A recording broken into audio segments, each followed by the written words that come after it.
Welcome to ബൈതോട്ട്. So ഇന്ന് നമ്മൾ spermatogenesis എന്ന് പറഞ്ഞ ഇവന്റ് ആണ് ഡിസ്കസ് ചെയ്യുന്നത്. ഓക്കെ, അപ്പോൾ നമ്മൾ ഇൻട്രൊഡക്ഷൻ നോക്കി, നമ്മുടെ ഹ്യൂമൻ റീപ്രൊഡക്ഷന്റെ മെയിൽ റിപ്പോർട്ടിംഗ് സിസ്റ്റം നോക്കി, ഫീമെയിൽ റിപ്പോർട്ടിംഗ് സിസ്റ്റം നോക്കി. രണ്ടും ഇട്ടിട്ടുണ്ട്, നമ്മുടെ വൈറ്റ് ബോർഡ് ക്ലാസ്സുകൾ ഇട്ടിട്ടുണ്ട്, NCERT ലൈൻ ബൈ ലൈൻ ഇട്ടിട്ടുണ്ട്. ഇത് നമ്മൾ സ്പെർമാറ്റോജെനസിസിന്റെ NCERT line by line already ഇട്ടിട്ടുണ്ട്. ഇനി നിങ്ങൾക്ക് ഈ ഒരു ജസ്റ്റ് ഒരു ഔട്ട്ലൈൻ പോലെ ജസ്റ്റ് അതിലെ പോയിന്റുകൾ ഒന്ന് സമപ്പ് ചെയ്ത് പറഞ്ഞുതരാം, ഒന്നുകൂടി എളുപ്പത്തിൽ കണക്ട് ചെയ്യാൻ വേണ്ടി. ഓക്കെ, അപ്പൊ നമ്മൾ എന്താ പറയുന്നത്, ഗെമിറ്റോജെനസിസ് എന്ന് പറഞ്ഞാൽ എന്താണ്? ഗെമിറ്റോജെനസിസ് എന്ന് പറഞ്ഞു കഴിഞ്ഞാൽ it is what? It is formation of the gametes അല്ലെ? Formation of the gametes. അതിൽ മെയിലിന്റെ ആണെങ്കിൽ it is called as spermatogenesis, ഫീമെയിലിന്റെ ആണെങ്കിൽ it is called as oogenesis. oogenesis നമുക്ക് നാളെ നോക്കാം. ഇന്ന് സ്പെർമാറ്റോജെനസിസ് ആണ് നമ്മൾ നോക്കുന്നത്. ഓക്കെ, അപ്പോൾ സ്പെർമാറ്റോജെനസിസ് എന്താണ്? സ്പെർമാറ്റോജെനസിസ് എന്ന് പറഞ്ഞാൽ ഫോർമേഷൻ ഓഫ് ദ സ്പെർംസ് അല്ലെ? സ്പെർമാറ്റോജെനസിസ്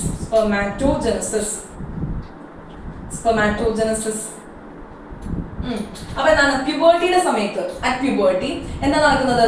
നമ്മുടെ ഇമ്മച്ചുവർ ആയിട്ടുള്ള മെയിൽ ജേം സെൽസ് ആരാണ്? നമ്മൾ പറഞ്ഞിരുന്നു seminiferous tubules, it is lined by two types of cells. അതിലൊരാളാണ് നമ്മുടെ germ cells, male germ cells, immature ആയിട്ടുള്ള മെയിൽ ജേം സെൽസ്. ആരാണ് ഇമ്മച്ചുവർ ആയിട്ടുള്ള മെയിൽ ജേം സെൽസ്? അതാരാണ്? It is called as the spermatogonia അല്ലേ? Male germ cells, it is called as spermatogonia.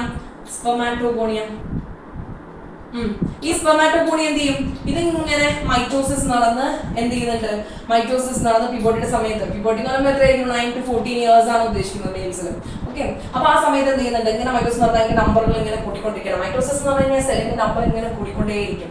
And അതിന്റെ പ്ലോയിഡ് മാറുന്നുണ്ടോ? ഇല്ല, it is ആ ഒരു ഡിപ്ലോയിഡ് സ്റ്റേറ്റിൽ തന്നെയാണ്, 2n ക്രോമസോംസിന്റെ സ്റ്റേറ്റിൽ തന്നെയാണ്. ഓക്കെ, ഡിപ്ലോയിഡ് സ്റ്റേറ്റ് ആണ്. പക്ഷെ ഇത് ഇങ്ങനെ നടന്നുകൊണ്ടിരിക്കും. ഇതിന്ന് ഒരു type of cells, that is primary spermatocyte എന്ന് പറയും. Primary spermatocyte. ഈ പ്രൈമറി സ്പെർമാറ്റോസൈറ്റ് എന്ത് ചെയ്യും?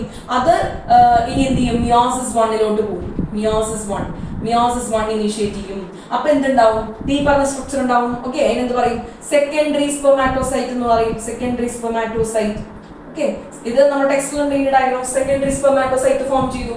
ഇനി ഇതെന്ത് ചെയ്യും? മിയോസിസ് 2 നടക്കും. മിയോസിസ് 2 നടന്ന് എന്ത് ചെയ്യുന്നുണ്ട്? മിയോസിസ് 2 നടന്ന് ഇവിടെയാണോ പറക്കണേ? ഈ ഭാഗത്ത് മിയോസിസ് 2 നടന്ന് എന്തുണ്ടാവുന്നുണ്ട്? നമ്മുടെ സ്പെർമാറ്റിഡുകൾ ഉണ്ടാവുന്നുണ്ട്. ഓക്കെ, സ്പെർമാറ്റിഡ് ഉണ്ടാവുന്നുണ്ട്. അപ്പൊ നമുക്ക് ഇവിടെ എന്താ മനസ്സിലാവുന്നത്? ഇവിടെ പ്യൂബർട്ടിയുടെ സമയത്ത് സ്പെർമാറ്റോജെനസിസിന്റെ പ്രോസസ് ഇനിഷ്യേറ്റ് ചെയ്യുന്നു. സ്പെർമാറ്റോഗോണിയ എന്താവുന്നു? സെല്ലിന്റെ നമ്പർ കൂട്ടാൻ മൈറ്റോസിസ് നടത്തുന്നു. സം ഓഫ് ദ സ്പെർമാറ്റോഗോണിയ, അത് പ്രൈമറി സ്പെർമാറ്റോസൈറ്റ് എന്ത് ചെയ്യുന്നു?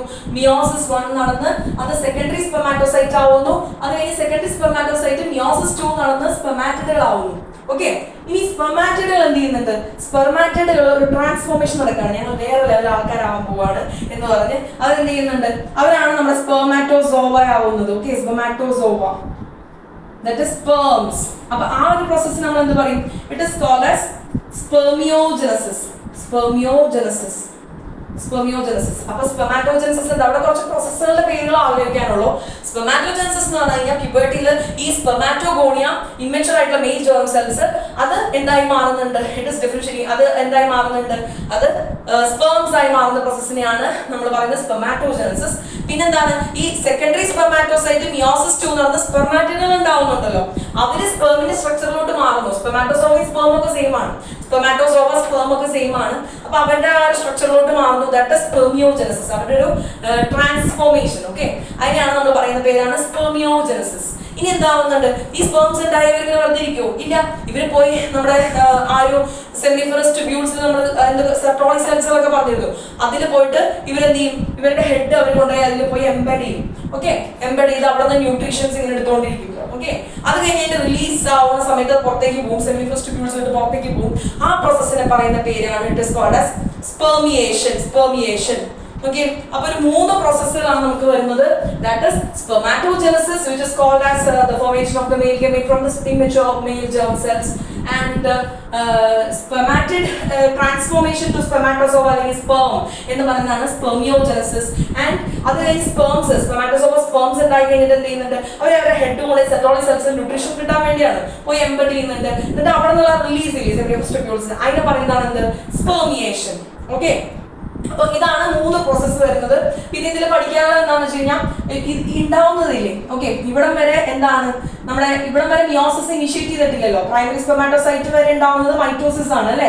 അപ്പൊ അവിടെ വരെ എന്താണ്, ഹാപ്ലോയിഡ് ആണോ? അല്ല, ഡിപ്ലോയിഡ് സ്റ്റേറ്റ് ആണ്. 46 ക്രോമസോംസ് ആണ്. ഈ പ്രൈമറി സ്പെർമാറ്റോസൈറ്റ് അല്ലെ മിയോസിസ് സ്റ്റാർട്ട് ചെയ്യുന്നത്, അവിടെ അല്ലെ മിയോസിസ് ഇനിഷ്യേറ്റ് ചെയ്യുന്നത്. അവിടെ നമ്മുടെ താഴോട്ടിന് എന്തുണ്ടായാലും അത് എന്തായിരിക്കും, ഹാപ്ലോയിഡ് ആയിരിക്കും. ഓക്കെ, ഹാപ്ലോയിഡ് സ്റ്റേറ്റ് ആയിരിക്കും. 23 ക്രോമസോംസ് ആണ്. കാരണം എന്താ, ഗമേറ്റ്സുകൾ നമുക്ക് ഉണ്ടാവുന്നത് ഒരു ഇൻഡിവിജ്വൽ ഉണ്ടാക്കണമെങ്കിൽ അമ്മയിൽ നിന്ന് മച്ചയിൽ നിന്ന് വരുന്ന ഗമേറ്റ്സ് എന്തായിരിക്കും, ഹാപ്ലോയിഡ് സ്റ്റേറ്റിലായിരിക്കണം അല്ലെ.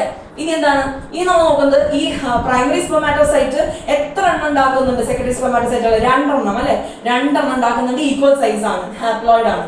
ഇനി സെക്കൻഡറി സ്പെർമാറ്റോസൈറ്റുകൾ തന്നെ ഓരോന്നും 2 എണ്ണം വീതം ഉണ്ടാകുന്നത്. അപ്പൊ ഇനി ടോട്ടൽ എത്ര സ്പെർമാറ്റിഡുകൾ ഉണ്ടാവുന്നുണ്ട്, 4 എണ്ണം ഉണ്ടാവുന്നത് ഇല്ലേ, 1 2 3 4. അതിന് ഈക്വൽ സൈസ് ആണ്, ഹാപ്ലോയിഡ് ആണ്. ഇത്രയോടെ ആലോചിച്ച് വെക്കാനുള്ളൂ. ഇത്രയുള്ള സ്പെർമാറ്റോജനസിസ്. ഇനി കുറച്ച് നമ്മളുടെ സ്പെർമിന്റെ ഒരു സ്ട്രക്ചർ നോക്കാനുണ്ട്. ഓക്കെ, നമുക്ക് ആ സ്പെർമിന്റെ സ്ട്രക്ചർ ഒന്ന് നോക്കാം. സ്പെർമിന്റെ സ്ട്രക്ചർ എന്താ പറയുന്നത്, സ്പെർമിന്റെ സ്ട്രക്ചർ പറയുന്നത് എന്താണെന്ന് വെച്ച് കഴിഞ്ഞാൽ ഇറ്റ് ഈസ്, നമുക്ക് സ്പെർമിന് എന്തുണ്ട്, അതിനൊരു ഹെഡിന്റെ പോർഷൻ ഉണ്ട്. ഇതാണ് അതിന്റെ ഹെഡ് എന്ന് പറയാം, ഹെഡ്. ഓക്കെ, ഹെഡിന് എന്തുണ്ട്, ഒരു ക്യാപ് ലൈക്ക് സ്ട്രക്ചർ ഉണ്ട്. അക്രോസോം എന്ന് പറയും. അക്രോസോം എന്ന് പറഞ്ഞാൽ എന്താണ്, അതിനുള്ളിലാണ് കുറച്ച് എൻസൈംസ് ഈ സ്പെർമിനെ ട്രാവൽ ചെയ്ത് നമ്മുടെ ഓവത്തിനെ മീറ്റ് ചെയ്യുമ്പോൾ അതിന് ഫെർട്ടിലൈസ് ചെയ്യണ്ടേ, അതായിട്ട് ഫ്യൂസ് ചെയ്യണ്ടേ. അപ്പൊ എന്ത് ചെയ്യണം, അതിന് കുറച്ച് ഘടകങ്ങളുണ്ട്, അതിന്റെ കുറച്ച് ലെയേഴ്സുകൾ ബ്രേക്ക് ചെയ്യണം, ഡൈജസ്റ്റ് ചെയ്യണം. അതിനുള്ള എൻസൈംസുകൾ അതിന്റെ ഹെഡിൽ വെച്ചിട്ടുണ്ട്, അക്രോസോമിൽ. ഓക്കെ, പിന്നെന്താണ്, അതിന് ഹാപ്ലോയിഡ് ആയിട്ടുള്ള ഇലോങ്ങേറ്റഡ് ആയിട്ടുള്ള ഒരു ന്യൂക്ലിയസ് വരുന്നുണ്ട് ഇല്ലേ, ഇത് അതിന്റെ ന്യൂക്ലിയസ് ആണ്. അപ്പൊ അതിന്റെ ഗ്ലോയിഡ് എത്രയായിരിക്കും, ഹാപ്ലോയിഡ് ആണ്. ഇനി എന്താണ്, അതിനൊരു നെക്കിന്റെ പോർഷൻ വരുന്നുണ്ട്. പിന്നെന്താണ്, അതിനൊരു മിഡിൽ പീസ് വരുന്നുണ്ട്. ഈ മിഡിൽ പീസ് എന്ന് പറഞ്ഞാൽ അതിലെന്താണുള്ളത്, അതിൽ മൈറ്റോകോൺട്രിയകളാണ് കൂടുതലുള്ളത്, മൈറ്റോകോൺട്രിയ. Okay, mitochondria. ആ മൈറ്റോകോൺട്രിയ എന്താണ് കൊടുക്കുന്നത്, എനർജി സോഴ്സ് ആണ് അല്ലെ, എനർജി സോഴ്സ് ആണ് കൊടുക്കുന്നത്. ഞാനത് വേണമെങ്കിൽ ഇപ്പുറത്തേക്ക് ഇടാം. Okay, mitochondria. മൈറ്റോകോൺട്രിയ എന്താ കൊടുക്കുന്നത്, എനർജി സോഴ്സ് ആണ്. അതെന്തിനാണ് എനർജി സോഴ്സ് കൊടുക്കുന്നത്, അതിന് ഇത്രയും ദൂരം ട്രാവൽ ചെയ്യണ്ടേ, സ്വിം ചെയ്യണ്ടേ, അതിന്റെ ടെയിലിന്റെ മോട്ടിലിറ്റി അത്രയും വിഗോറസ് ആയിരിക്കണ്ടേ, അതിനൊക്കെയുള്ള എനർജി കൊടുക്കുന്നത് മൈറ്റോകോൺട്രിയ ആണ്. പിന്നെ ഇതാണ് അതിന്റെ ടെയില്. പിന്നെ ഇതിൽ ആകെ എടുത്ത് പറയുന്നത് ഈ സ്പേമിന് അതിന്റെ മൊത്തം എൻവലപ്പ് ചെയ്തിട്ട് എന്തുണ്ട്, പ്ലാസ്മ മെംബ്രെയിൻ ഉണ്ട്. മൊത്തം ബോഡീനെ ഇങ്ങനെ എൻവലപ്പ് ചെയ്ത് എന്തുണ്ട്, ഒരു ലെയർ ഉണ്ട്. ആ ലെയറിനെ പറയുന്ന പേരെന്താണ്, പ്ലാസ്മ മെംബ്രെയിൻ. പ്ലാസ്മ മെംബ്രെയിൻ ഉണ്ട്. ഓക്കെ, ഇത്രയുള്ള സ്പേംസിന്റെ കാര്യത്തിൽ പഠിക്കാനായിട്ട്. ഇനി എന്താ പറയുന്നത്, ഇങ്ങനെ ഉണ്ടാവുന്ന ഈ സ്പേം ഇല്ലേ, ഇങ്ങനെ ഉണ്ടാവുന്ന സ്പേം. ഓക്കെ, ഞാൻ പറയാം, ഇങ്ങനെ ഉണ്ടാവുന്ന സ്പേം, അതില് ഈ സ്പേംസില് ഒരു ഇജാക്കുലേഷൻ ടൈമില് അത് സ്പേം എങ്ങനെയാ പുറത്തേക്ക് വരുന്നത്, സെമൻ അല്ലെ, സെമന്റെ ഉള്ളിലാണ്, ആ സെമിനൽ ഫ്ലൂയിഡിലുണ്ട്. അപ്പൊ നമ്മൾ എന്ത് പറയും, ഈ സെമൈനൽ പ്ലാസ്മ എന്ന് പറഞ്ഞ എന്താണ്, നമ്മുടെ bulbourethral gland, prostate gland, central vesicle എല്ലാം സെക്രീറ്റ് ചെയ്ത സെക്രീഷൻസിനെ പറയുന്നതാണ്. അതിന്റെ ഒപ്പം സ്പേമും കൂടി ഉണ്ടെങ്കിൽ നമ്മൾ അതിന് എന്ത് പറയും, നമ്മൾ അതിന് പറയുന്ന പേരാണ് സെമൻ. Okay, semen. ആൻഡ് നമ്മൾ പറയുന്നത് ഇത് ഒരു സെമനില് ഈ ഫ്ലൂയിഡിനുള്ളിൽ ഇജാക്കുലേഷൻ, സെക്ഷൽ ആക്ടിവിറ്റി നടക്കുമ്പോഴാണ് ഇജാക്കുലേഷൻ വരിക. അപ്പൊ ഈ സ്പേം എന്ന് പറയുന്നത് എത്ര ഉണ്ടാവും, ഒരു 200 to 300 ആണോ, it is yes 200 to 300 million sperms ഉണ്ട്, മില്യൺ സ്പേംസ്. ഓക്കെ, 1 മില്യൺ എന്ന് പറഞ്ഞാൽ എത്രയാണ്, ഇറ്റ് ഈസ് 10 lakhs എന്നൊക്കെ ഉള്ളത്. ഇപ്പൊ 200 to 300 മില്യൺ സ്പേംസ് ഉണ്ട്. പിന്നെ അത് മാത്രമല്ല ഇവർ പറയുന്നത് ഇതിന് 60% എന്തായിരിക്കണം, നോർമൽ ഷേപ്പ് ആൻഡ് സൈസ് ആയിരിക്കണം, നോർമൽ ഷേപ്പ് ആൻഡ് സൈസ് ആയിരിക്കണം.